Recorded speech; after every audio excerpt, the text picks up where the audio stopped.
అందరికీ నమస్కారం. నేను మీ హిమా సుబ్రహ్మణ్యన్. హోమ్ కుకింగ్ తెలుగుకి స్వాగతం. జొన్నలు మన ఆరోగ్యానికి చాలా మంచివి. అయితే జొన్నలతో ఎలాంటి రెసిపీస్ చేయాలని ఎప్పుడు మనం ఆలోచిస్తూ ఉంటాం. అందుకనే మనం ఈరోజు 4 బ్రహ్మాండమైన జొన్నల రెసిపీస్ చూడబోతున్నాం. సో ఇవేంటో ఎలా చేయాలో చూద్దాం. జొన్న రొట్టెలు చేయడానికి ముందుగా ఒక వెడల్పాంటి గిన్నెలో 2 కప్పుల నీళ్లు పోయాలి. ఇందులో 1 టీ స్పూన్ ఉప్పు వేసి బాగా మరిగించాలి. మరిగిన నీళ్లలో 1.5 కప్పుల జొన్న పిండి వేసి వెంటనే మొత్తం కలిపేయాలి. ఈ జొన్న పిండిని సెపరేట్గా మీరు పిండి మరలో పట్టించుకోవచ్చు, లేదంటే జోవర్ ఫ్లార్ అని సూపర్ మార్కెట్స్లోనే బయట ఈజీగా దొరికేస్తుంది. అది కూడా కొనుక్కుని యూజ్ చేసుకోవచ్చు. గట్టి ఉండలు లేకుండా ఇదంతా స్మూత్గా మిక్స్ అయ్యేట్టు పిండి కలపండి. చూస్తున్నారు కదా, ఇది నీళ్లు మొత్తం అబ్జర్వ్ చేసుకుంటుంది. ఈ పాయింట్లో నేను పొయ్యిని కట్టేసి ఈ గిన్నెలో ఒక మూత పెట్టేస్తున్నాను. ఈ మిశ్రమాన్ని కనీసం 10 నిమిషాలు అలానే వదిలేస్తే బాగా సెట్ అవుతుంది. 10 నిమిషాల తర్వాత చూస్తే మీకు ఇది కాస్త పొడిగా అయ్యి కనిపిస్తుంది. ఇందులో పచ్చిదనం పోయి ఇదంతా బాగా సాఫ్ట్గా అయ్యి కనిపిస్తుంది. ఈ మిశ్రమాన్ని ఒక బౌల్లోకి ట్రాన్స్ఫర్ చేసి కాసేపు ఒత్తి కలపాలి. ఇది కొంచెం వేడిగా ఉన్నప్పుడే ఒత్తి కలిపితే బాగుంటుంది. చూస్తున్నారు కదా, సింపుల్గా పిండి ముద్ద తయారైపోయింది. ఇప్పుడు దీన్ని చిన్న చిన్న ఉండలుగా చేసి పక్కన పెట్టాలి.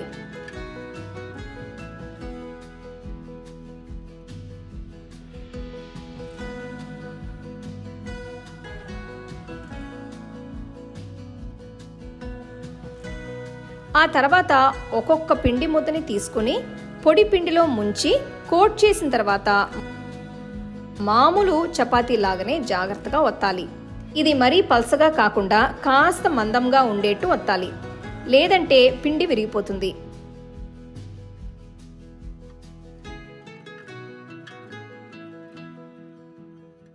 అలాగే ఇది పర్ఫెక్ట్ రౌండ్ షేప్లో రావాలంటే ఇలా ఒక కట్టర్తో కట్ చేసుకోవచ్చు. వీడియోలో చూపించడానికి బాగుంటుందని నేను కట్ చేస్తున్నాను, లేదంటే ఇది మీకు ఆప్షనల్. చూస్తున్నారు కదా, ఇది ఇలా కొంచెం మందంగా ఉంటే ఈజీగా హ్యాండిల్ చేయొచ్చు. ఫస్ట్ టైం చేసే వాళ్ళకి ఇది ఒక మంచి ట్రిక్ అని చెప్పచ్చు, లేదంటే ట్రెడిషనల్ పద్ధతి చేయడం అందరికీ కుదరదు. సో ఇలా అన్ని జొన్న రొట్టెల్ని ప్రిపేర్ చేసి పక్కన పెట్టేస్తున్నాను. నెక్స్ట్ ఒక పెనాన్ని వేడి చేసిన తర్వాత తయారు చేసిన జొన్న రొట్టె వేసి కాల్చాలి. ఇది ఒకవైపు కాలిన తర్వాత రెండో వైపుకి తిప్పి కాల్చాలి. చూస్తున్నారు కదా, మందంగా చేస్తే ఈ రొట్టెలు ఇలా లైట్గా పొంగుతాయి కూడా. సో ఎడ్జెస్లో కొద్దిగా ప్రెస్ చేస్తూ ఉంటే ఈవెన్గా పొంగుతాయి.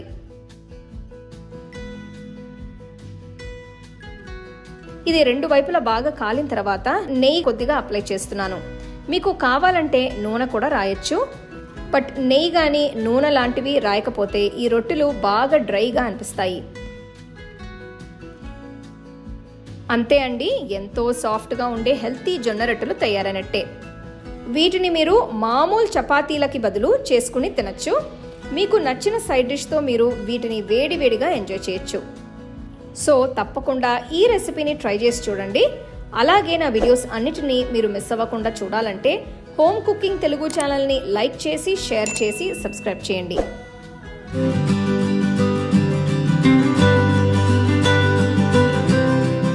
జొన్నల ఉప్మాకి నేను 1 కప్పు జొన్నలు తీసుకొని శుభ్రంగా కడిగి కావాల్సినంత నీళ్లు పోసి ఒక 10 గంటల సేపు మనం నానబెట్టుకోవాలి.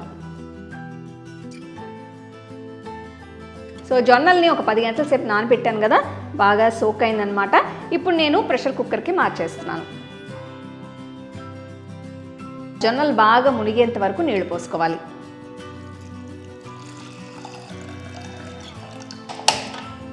ఇప్పుడు చూస్తే జొన్నలు పూర్తిగా మునిగాయి.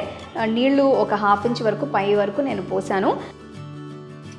కుక్కర్ మూసి వెయిట్ పెట్టి మీడియం లో ఫ్లేమ్లో ఒక 6 విజిల్స్ వచ్చేంత వరకు ఉడకబెట్టుకోవాలి. సో ప్రెషర్ అంతా బాగా రిలీజ్ అయిన తర్వాత కుక్కర్ తెరిచి చూద్దాం.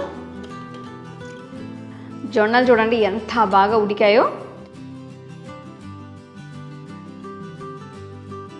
సపోజ్ ఎక్స్ట్రా నీళ్లు ఉంటే మనం దీన్ని వడిగట్టేసుకోవచ్చు. జొన్నలు రెడీ అయిపోయాయి. ఇప్పుడు మనం ఉప్మా చేసుకుందాం. ఇక్కడ నేను ఒక మంచి వైట్ ప్యాన్ తీసుకున్నాను, మిక్సింగ్కి ఈజీగా ఉంటుంది. దీంట్లో 1.5 టేబుల్ స్పూన్ల నూనె వేస్తున్నాను. పాన్ వేడైన తర్వాత దీంట్లో 1 టీ స్పూన్ శనగపప్పు, 1 టీ స్పూన్ మినప్పప్పు, 1 టీ స్పూన్ ఆవాలు, 1 టీ స్పూన్ జీలకర్ర ఇవన్నీ వేసి ఫస్ట్ మనం రోస్ట్ చేసుకుందాం.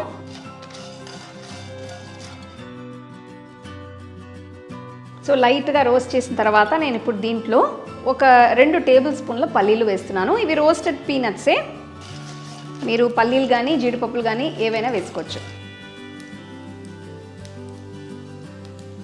ఆవాల సౌండ్ వినిపిస్తుంది కదా.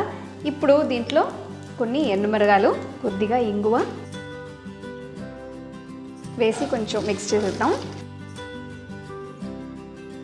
నెక్స్ట్ దీంట్లో ఒక పెద్ద ఉల్లిపాయ ఇట్లా సన్నగా తరిగి వేస్తున్నాను స్లైసెస్గా. మీరు నార్మల్గా చాప్ చేసుకోవాలంటే అట్లా కూడా వేసుకోవచ్చు. దీంతో పాటు 3 పచ్చిమిరపకాయలు జస్ట్ చిన్న ముక్కలుగా కట్ చేసి వేస్తున్నాను. కూరగాయలకి ఇక్కడ నేను కొన్ని బీన్స్ కట్ చేశాను, బాగా సన్నగా తరిగి వేస్తున్నాను. సన్నగా తరిగిన క్యారెట్, 1 చిన్న క్యారెట్. ఫస్ట్ ఈ కూరగాయలని మనం కుక్ చేసుకోవాలి. క్యారెట్ బీన్స్ పచ్చివి కాబట్టి నేను ఇవి ఫస్ట్ వేస్తున్నాను.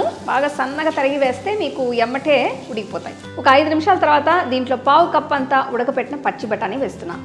దీంతో పాటు 1 టీ స్పూన్ ఉప్పు, 1/2 టీ స్పూన్ పసుపు, కొన్ని కరివేపాకు ఇవన్నీ వేసి బాగా మిక్స్ చేసుకోవాలి. ఉప్పు మీ టేస్ట్ తగ్గట్టు మీరు అడ్జస్ట్ చేసుకోవచ్చు. ఇప్పుడు నేను ఉడకపెట్టిన జొన్నల్ని వేయబోతున్నాను.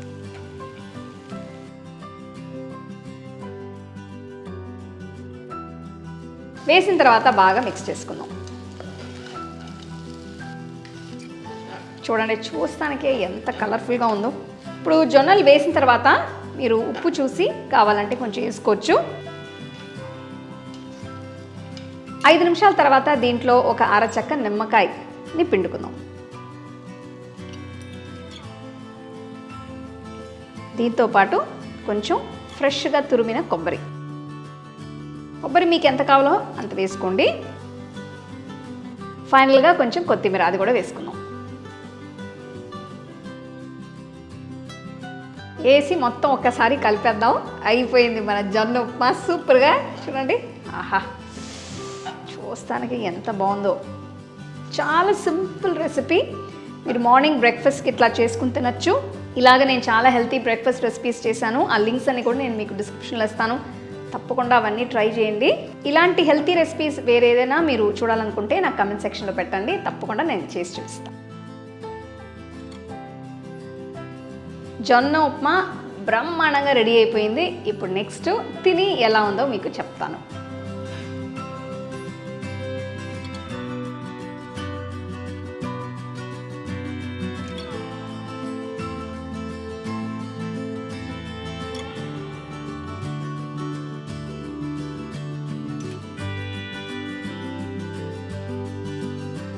సో ఈ మిక్స్డ్ వెజిటబుల్ జొన్నల ఉప్మా ఎలా ఉందో ఇప్పుడు మనం టేస్ట్ చేసి చెప్తాం మీకు.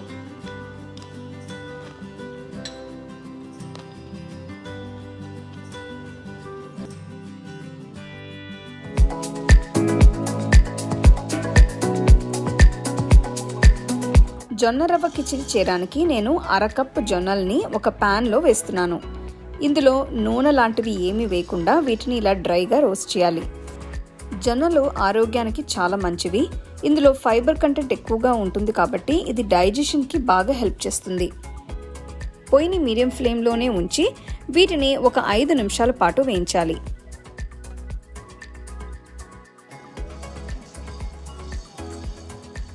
ఇవి గోల్డెన్ బ్రౌన్ రంగులోకి మారిన తర్వాత పొయ్యి కట్టేసి పక్కన పెడుతున్నాను. వీటిని పూర్తిగా చల్లారించిన తర్వాత ఒక మిక్సర్ జార్లో వేసి కాస్త బరక్క అయ్యేట్టు పొడి పట్టాలి. సో ఈ పొడి మరీ మెత్తగా కాకుండా ఇలా బరక్క రవ్వలాగా ఉండడం వల్ల కిచిడి టెక్స్చర్ బాగుంటుంది. ఇందులో ఎన్నో విటమిన్స్, మినరల్స్, ప్రోటీన్ లాంటి న్యూట్రియన్స్ ఉండటం వల్ల జొన్నలని డైట్లో ఇంక్లూడ్ చేసుకుంటే చాలా హెల్తీగా ఉంటాము. ఇప్పుడు కిచిడి చేయడానికి ఒక ప్రెషర్ కుక్కర్లో 2 టేబుల్ స్పూన్ల నెయ్యి వేస్తున్నాను. ఇందులో దాల్చిన చెక్క, లవంగలు, బిర్యానీ ఆకులు, 1 టీ స్పూన్ అంత జీలకర్రని కలిపి వేయాలి. వీటితో పాటు నేను జీడిపప్పులు కూడా వేస్తున్నాను. ఇవి ఆప్షనల్. నెక్స్ట్ నేను చిన్నగా తరిగిన ఒక అల్లం ముక్కని ఇందులో వేస్తున్నాను. అలాగే చిన్నగా తరిగిన 3 పచ్చిమిరపకాయలు కూడా వేసి ఇదంతా బాగా కలపాలి. ఇప్పుడు తరిగిన ఒక క్యారెట్, 1 కప్ అంత తరిగిన బీన్స్, 1/2 కప్పు పచ్చి బఠానీలు వేసి 2 నిమిషాలు వేయించాలి. 2 నిమిషాల తర్వాత ఇందులో తరిగిన 2 టొమాటోలు కూడా వేయాలి. మళ్ళీ ఇదంతా కలపాలి.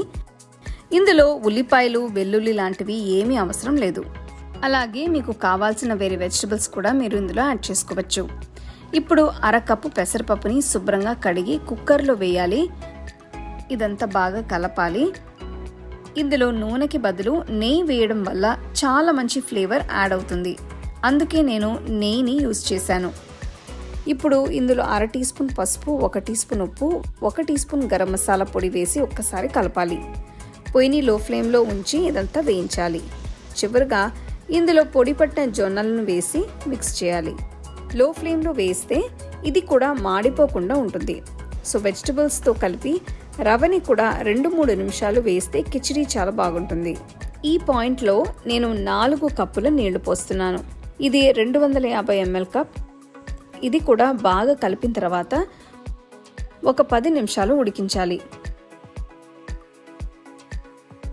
10 నిమిషాల తర్వాత కుక్కర్కి మూత పెట్టి కిచిడిని 2-3 విసిల్స్ వచ్చేంత వరకు ఉడికించాలి.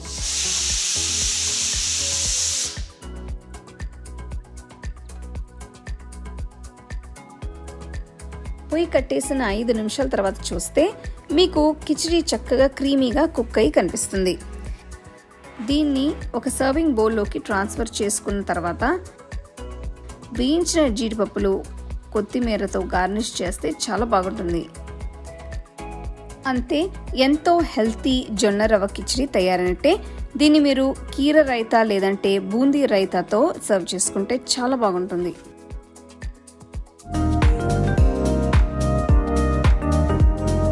ఈ జొన్న దోశలు చేసుకోవడానికి ముందుగా మనం కొన్ని పదార్థాలని నానబెట్టుకోవాలి. ఈ రెసిపీకి నేను 250 కప్ అంతా జొన్నలు తీసుకున్నాను. సరిపడంత నీళ్లు పోసి వీటిని 2-3 సార్లు కడగాలి.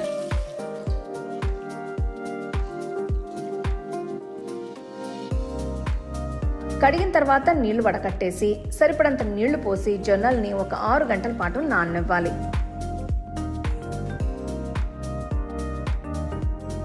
తర్వాత ఇంకొక గిన్నెలో 1/2 కప్పు మినపప్పు తీసుకోవాలి. ఇది 125 ml కప్ మెజర్మెంట్. ఇందులోకి 1/2 కప్పు బియ్యం, 1 టేబుల్ స్పూన్ మెంతులు కూడా వేస్తున్నాను. బియ్యం అలానే పప్పుని కలిపి 2-3 సార్లు కడగాలి.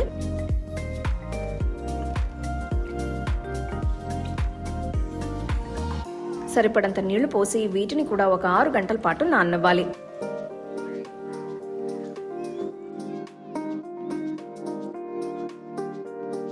ఆరు గంటల తర్వాత నానబెట్టిన జొన్నల్ని మిక్సర్ జార్లోకి తీసుకోవాలి. వీటిని ముందుగా ఎటువంటి నీళ్లు పోయకుండా రుబ్బుకోవాలి. ఇప్పుడు కొద్దిగా నీళ్లు పోస్తూ మెత్తగా రుబ్బాలి. సో ఇక్కడ చూడండి, నేను జొన్నల్ని బాగా మెత్తగా రుబ్బుకున్నాను. పిండిని గిన్నెలోకి తీసుకుందాం.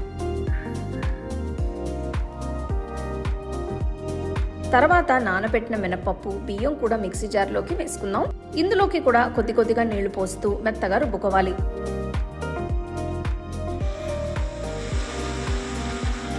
అప్పుడప్పుడు కలుపుతూ ఉండండి, బాగా నలుగుతుంది. ఒకవేళ మీ దగ్గర మామూలు గ్రైండర్ ఉంటే మీరు అందులో కూడా రుబ్బుకోవచ్చు. నీళ్లు మరీ ఎక్కువగా పోయకండి, పిండి బాగా పలసగా అయిపోతుంది.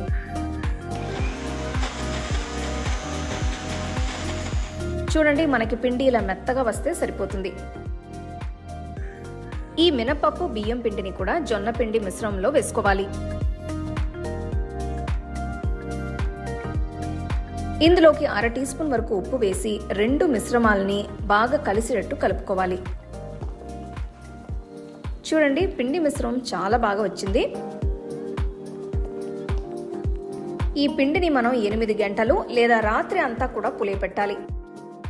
ఇక్కడ నేను పిండిని రాత్రి మొత్తం పులియబెట్టాను. చూడండి, పిండి బాగా పులిసింది. పిండి ఇలా ఉంటే మనకు దోశలు కూడా బాగా వస్తాయి. ఒకవేళ మీకు పిండి చాలా చిక్కగా ఉంది అనిపిస్తే కొద్దిగా నీళ్లు పోసి పలసగా చేసుకోవచ్చు.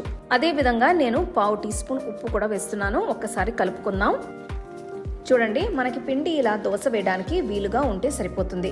మరి చిక్కగా లేదా మరీ జారుగా ఉండకూడదు. జొన్నల దోశ పిండి రెడీ అయిపోయింది. ఇంకా మనం దోశలు వేసుకుందాం. తవా పెట్టుకుని మంటను మీడియంలో ఉంచండి. తవా వేడైన తర్వాత ఒక గరిటెడు తయారు చేసుకున్న పిండి వేసి నెమ్మదిగా సమంగా స్ప్రెడ్ చేసుకోవాలి.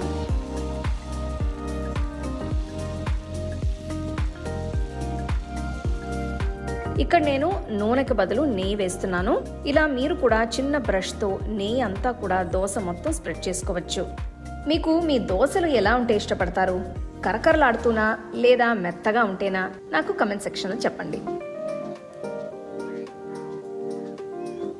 ఒకసారి దోశ ఒకవైపు కాలిన తర్వాత నెమ్మదిగా ఇంకో వైపుకు తిప్పుకోవాలి. దోశని రెండు వైపులా కూడా బాగా కాల్చుకోండి.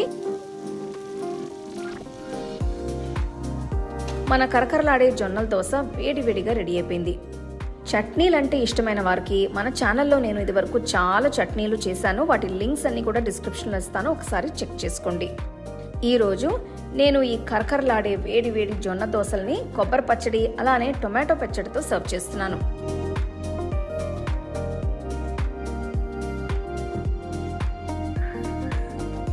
ఒకవేళ మీరు కనుక రోజు చేసుకునే దోశల్ని కొంచెం హెల్తీగా చేసుకోవాలి అనుకుంటే ఈ రెసిపీ మీకు బెస్ట్ ఆప్షన్ అని చెప్తాను. సో నెక్స్ట్ టైం జొన్నలతో ఏం చేయాలని ఎక్కువ ఆలోచించకుండా ఈ రెసిపీస్ అన్ని ట్రై చేసి మీ ఫ్యామిలీ ఫ్రెండ్స్తో షేర్ చేసుకోండి. మీకు ఈ వీడియోలో నేను యూజ్ చేసే ప్రోడక్ట్స్ నచ్చితే కింద ట్యాగ్ చేశాను, చెక్ చేసి చూడండి. All my home cooking digital cookbooks are now available on shop.homecookingshow.in. Download and start cooking today.